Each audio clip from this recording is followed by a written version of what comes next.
This week on Supercars Talk, Brock Feeney doesn't win all of the races while I've got a fancy new shirt.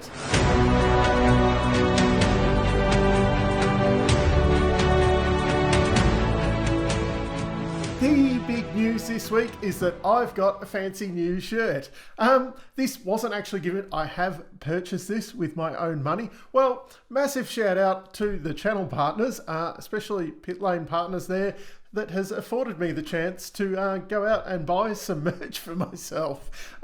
If you're a budding race car driver and need some help on where to go next, especially if you're TA2 Trans Am or in Super 2 Supercars and need some help, contact pit lane partners. And of course, Motorfocus. They're helping me out with some model cars to review. There should be, at the end of this week, a very special model that's just off site there on camera, an unboxing and review. So that one is exciting. But the actual big news this week, Chaz Mostert had a chassis swap. Okay, the official line out of Walkinshaw Andretti United was that they want to convert this one to... so he's been running the latest Mustang Gen 3 car that WAU has built. He has gone back to his car from 2023, 2024. He is the same car, I think, both years. So he's gone back to that car, which was the team's spare chassis until now. They've said that they want to convert his current, or the 2025 car, into the spare Toyota Supra for next year while they're building two brand new Supras. Okay, that's a great story, but why would you need a spare Supra right at the moment while you're building two new Supras, and then you're leaving yourself without a spare car for the remainder of the year? From what I understand, Ryan Wood is in the car that Nick Percat ran in 2023, and then Ryan Wood, he's still in one of the original Gen 3 cars that Walkinshaw's built. So if they're converting this into a spare Toyota, what happens if one of them has a big stack at Bathurst or something? What do they run at the Gold Coast if this one's a Supra? Anyway, I think the likely thing is that there's something a little bit different with that new car, and they've gone back to the old car because Chaz likes that. They understand that they'll do whatever they need to do to it to make it a bit more like the other current cars, because the results over the weekend say that it was the right thing to do to go back to that chassis. But maybe say, hey, we've gone back to that car. We're just going to pull the other one apart and have a look at it and see what's happening with it. It's not going to hurt it on the secondhand market unless you say, oh yeah, we found out that it was bag of bolts and we're going to throw it in the bin. Anyway, Cooper Murray, Dare Iced Coffee livery for the weekend. I didn't mind it. It looks pretty cool. I'm trying to think if I've actually tried the Dare Iced Coffee. I have had some of those. I think it's Icebreak, the one that I've had in the past. Pretty cool livery.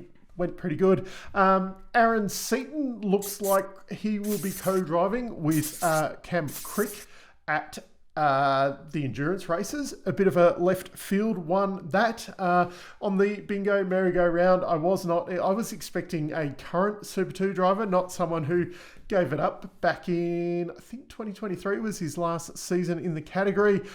He has done Bathurst before with Matt Stone Racing back in 2022.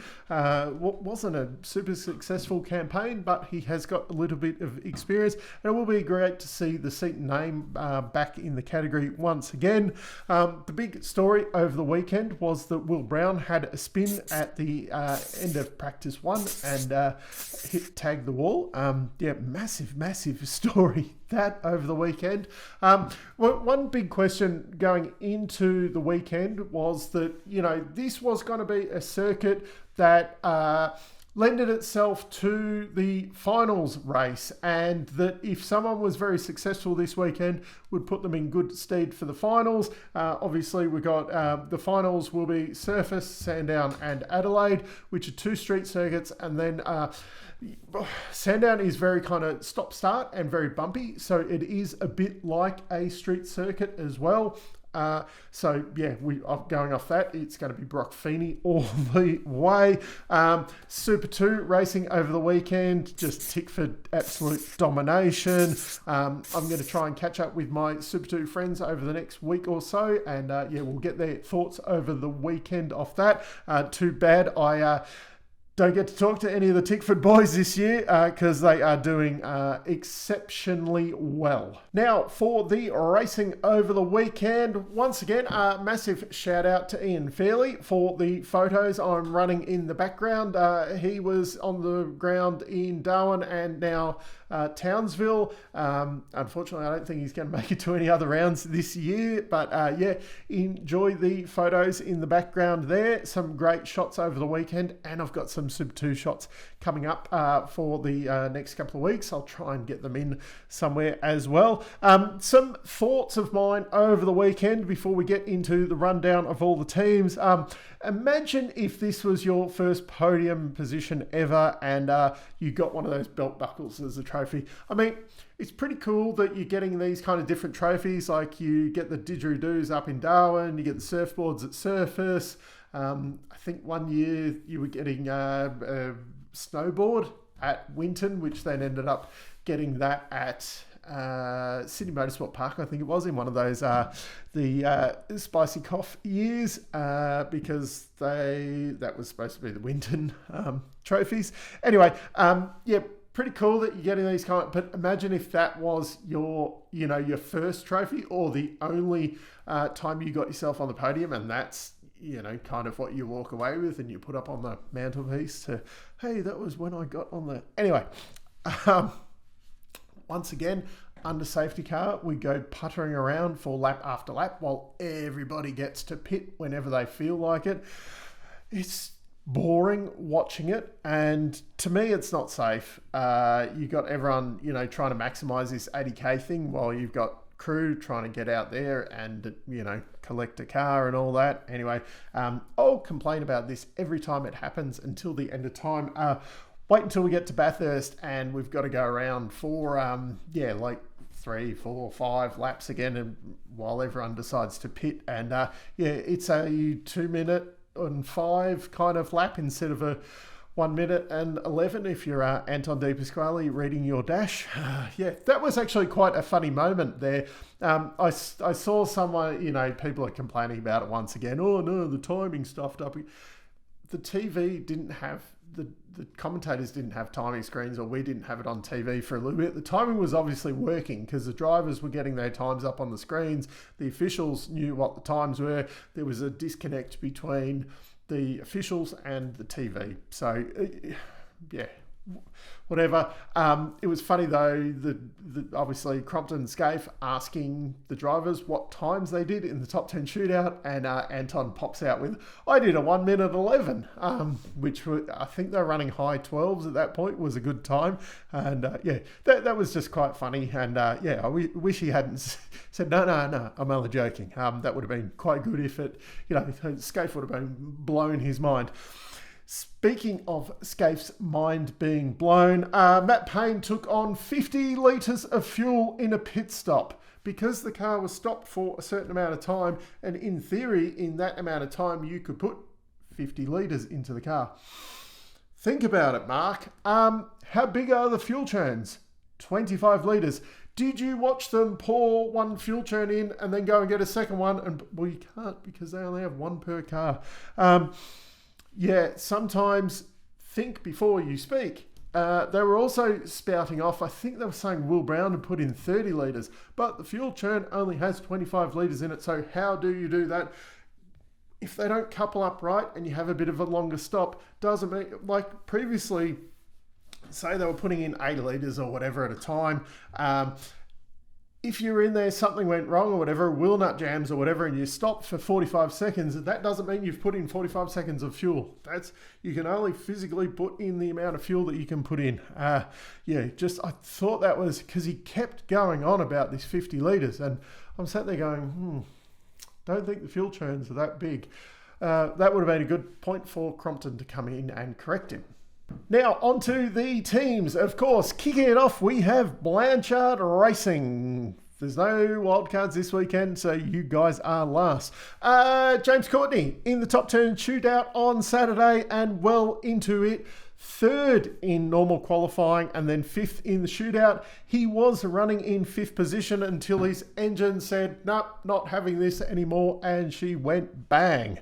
The rest of the weekend, fairly normal for them, but at least they aren't locking out the back row anymore. Aaron Cameron is gradually improving, which is more than what we can say about his predecessor. So that is all good.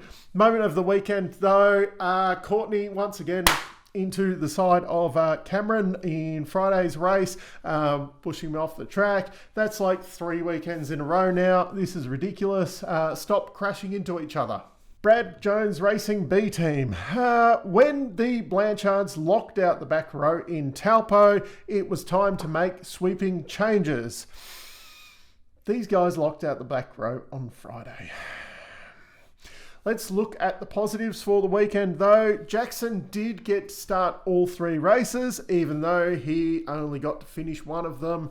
Macca did move forward in all 3 races, so, he's got more race pace than what he does qualifying pace. There is Supra seats up for grabs next year. I'm not sure if either of you are putting your hand up and making a convincing argument to get one of those seats right now.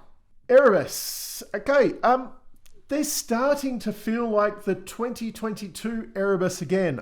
There's flashes of speed in there mixed in with moments of absolute despair. Both cars in the top 10 shootout on Saturday, leading to 7th and 9th place finishes in the race. Good, well done job. Sunday, then they go for the 3-stop strategy, miscalculate the fuel, and they finish in 20th and 22nd. Cooper Murray starting to stay out of trouble. He must be listening to me. I've said to him, like in these videos, stay out of trouble, get some results under your belt. He's starting to stay out of trouble, getting some decent finishes, showing that speed that he had in Super 2 and from those wildcards last year with Triple Eight. They're starting to, it's just got that feeling again where they're starting to build, they're starting to gel together a bit. Yes, there's some pit lane errors and things like that, but there's flashes of brilliance in there. Like, they could genuinely be contenders next year as things start to fall into place again. Premier Racing. So Jimmy was supposed to be in the top 10 in the finals system. He's dropped to 16th in the championship now. This, of course, wasn't helped by the DNF on Saturday. Up he went. Far from his fault, but didn't have the pace. Qualify up the back. You get yourself in these incidents when they happen. Richie, on the other hand, probably had his best weekend of the year so far. 16th, 15th and 14th in the races. It's not much to really, jump up and down and have a big celebration about, but it's nice and solid finishes, something that he can work on. He'd been fairly bad at the start of the year.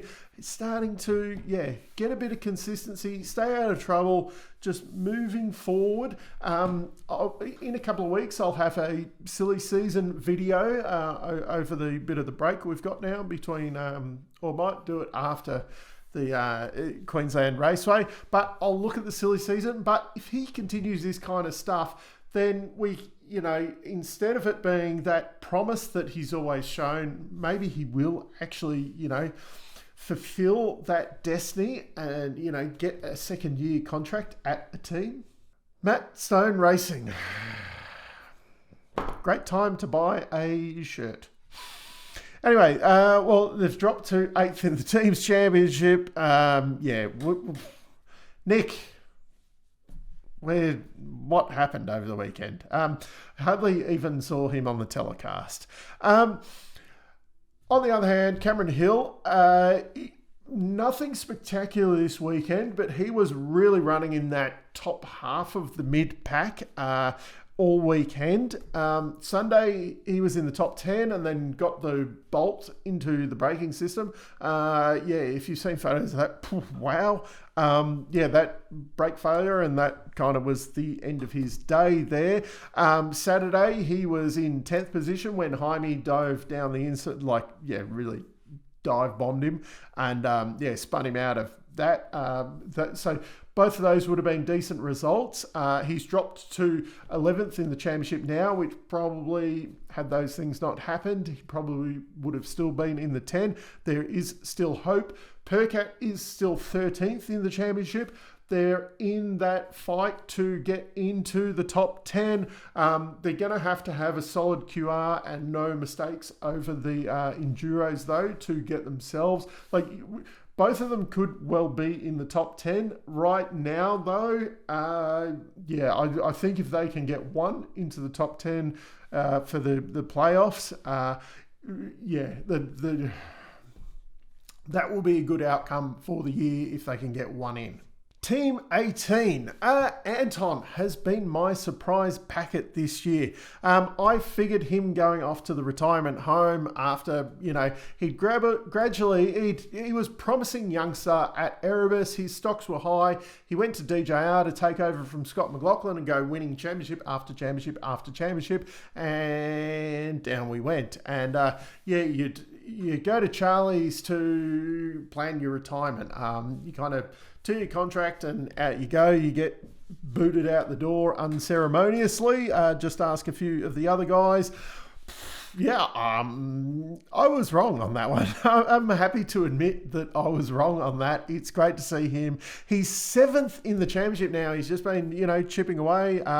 Really, really good race results over the last few rounds. This weekend, 3rd, 6th and 6th. He was never threatening for a win, but my God, that's really, really solid. I'd imagine with a bit more of a cash injection with the Chevy deal next year, he could be in a really, really good spot here.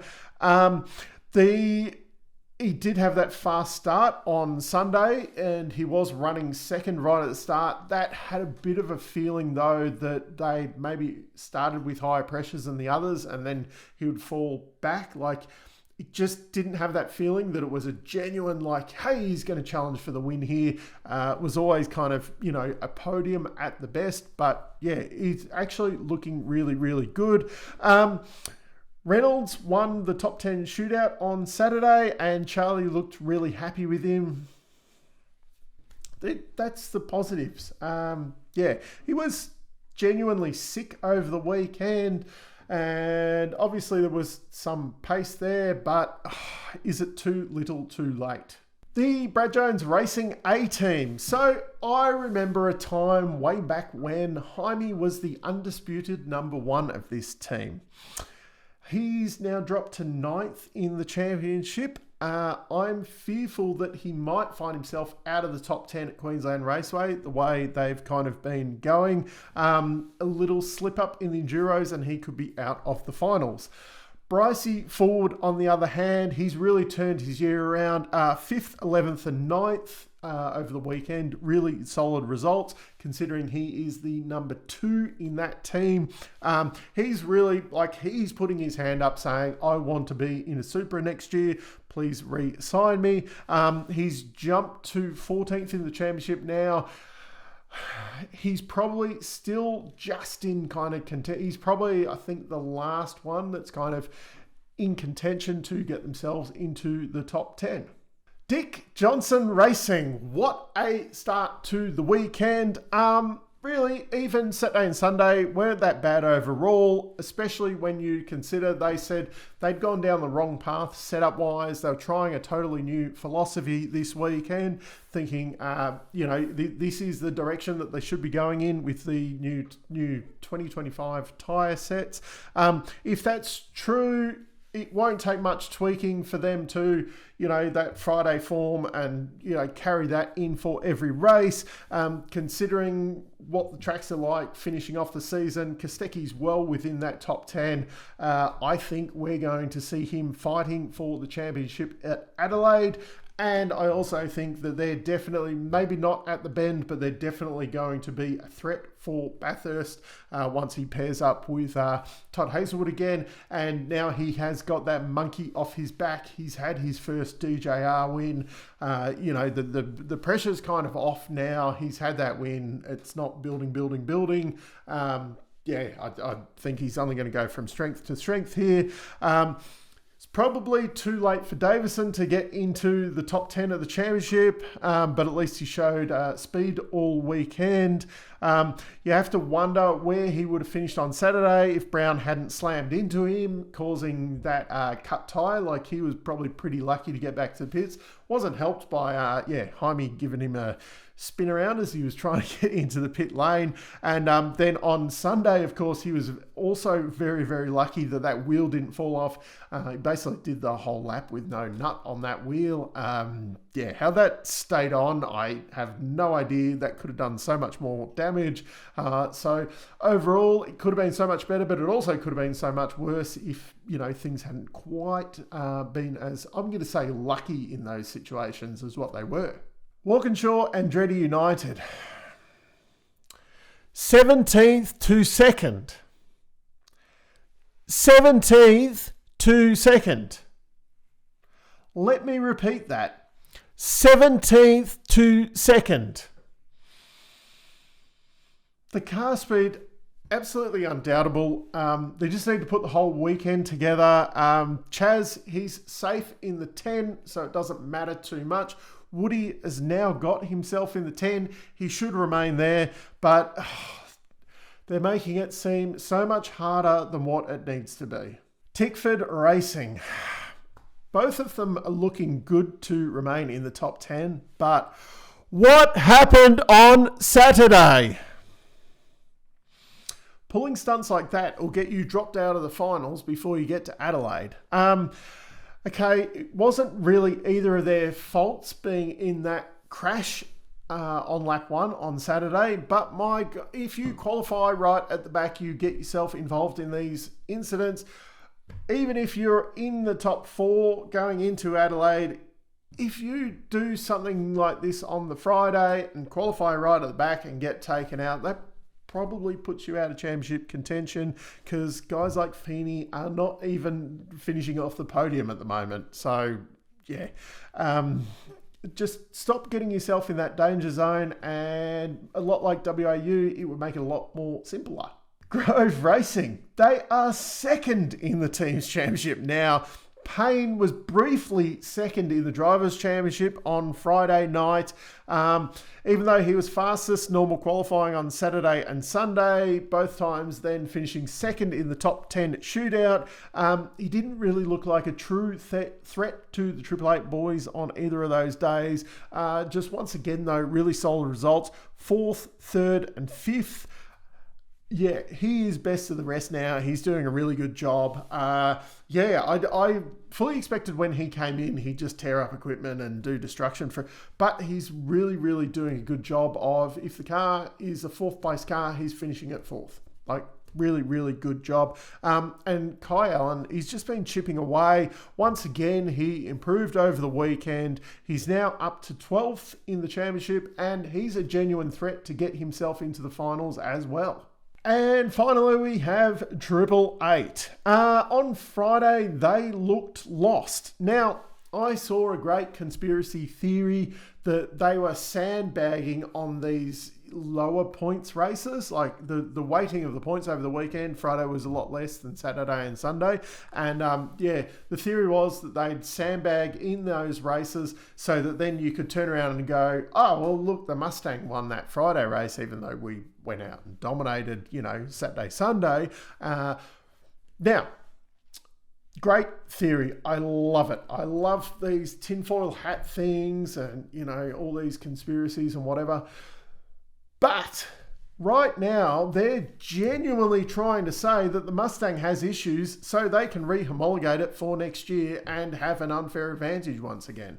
That's the failure on that. Right now, Triple Eight is genuinely wanting everyone to believe that the Mustang has a parity issue. Now, my thought is that everyone just go, it's probably not fair on all the other Mustang teams, but to screw Triple Eight, go, hey, for 3 years now, they've been saying that it's all fair. Like, nothing to see here. Everything's fair. If anything, the Camaro's slower. Let them deal with that next year, being in the Mustang, the way it's been for the last. No more adjustments. Just let Triple Eight deal with it. Anyway, Will briefly lost second in the championship on Friday, but normal programming was resumed on Saturday with Feeney, winning, and then Will Brown getting himself in a little bit of bother. If he hadn't slammed into the back of Davison. He got a penalty for that. It was a hard hit. Anyway, they won 2 on Sunday. Feeney taking out Saturday and Sunday. It's all looking pretty ominous. Feeney's going to win the Sprint Cup. He's got a fair lead going into Queensland Raceway. He's going to lock himself into the finals, so he doesn't even have to turn up for the Bend or Bathurst.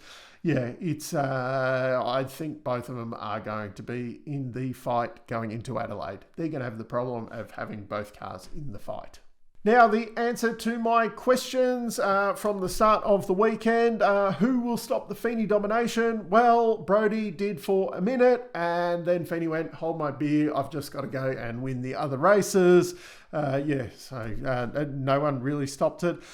Who will get into the top 10 for the finals? Well, Di Pasquale has basically sealed his fate in there. He's looking really good. I think it's Randall, Jaime, Wood, Hill, Allen and Percat are the ones that are playing for the minor placings. I think Percat's Di Pasquale is pretty much a lock in there, and then down to Percat are probably the ones that can, kind of break themselves in. I think Fullwood then is the next one back. I don't think he can quite make it, but yeah. Well, let's see what happens. It could really change at Bathurst while, or someone has Fullwood and Brad Vaughan could have an unbelievable Enduro campaign and win the Enduro Cup and, just force themselves into it. Anyway, will WAU or Tickford bounce back? Okay, I was probably a little bit hard. Chaz was 6th, 2nd and 3rd over the weekend. So WAU, kind of bounced back, but God, you made it look difficult. Can you please make it look a bit easier maybe in Queensland Raceway? Please. Anyway, that's my review of the weekend. Let me know down in the comments your thoughts of the racing over the weekend. Do you like my new shirt? Should I have bought a 888 one and maybe watch their results dip? Anyway, until next time, I'm still Dave, and I'll catch you later.